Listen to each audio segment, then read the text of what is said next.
புனித லூக்கா நற்செய்தியிலிருந்து வாசகம். அதிகாரம் 4, திருவசனங்கள் 1 தொடங்கி 13 ஏறாக. இயேசு தூய ஆவியால் ஆட்கொள்ளப்பட்டு யோர்தான் ஆற்றை விட்டு திரும்பினார்.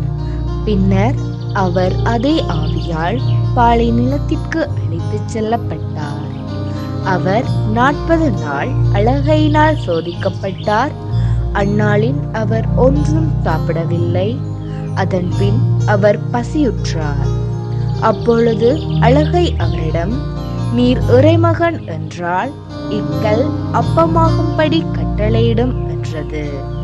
அதனிடம் இயேசு மறுமொழியாக, மனிதர் அப்பத்தினால் மட்டும் வாழ்வதில்லை என மறைநூலில் எழுதியுள்ளதே என்றார்.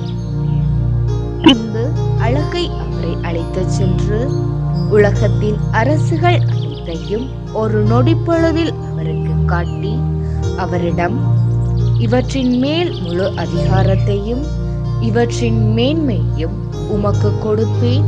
இவை யாவும் என்னிடம் ஒப்படைக்கப்பட்டிருக்கின்றன.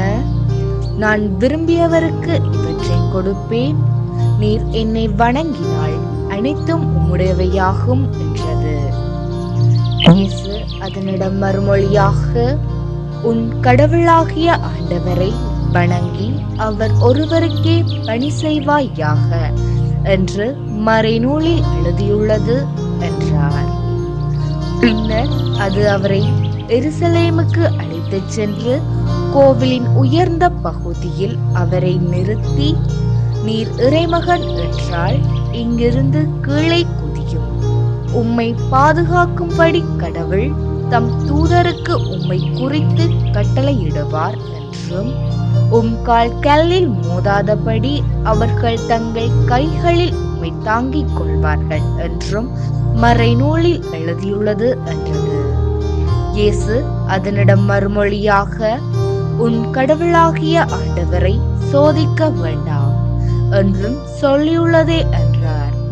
அலகை சோதனைகள் அனைத்தையும் முடித்த பின் ஏற்ற காலம் வரும் வரை அவரை விட்டு அகன்றது.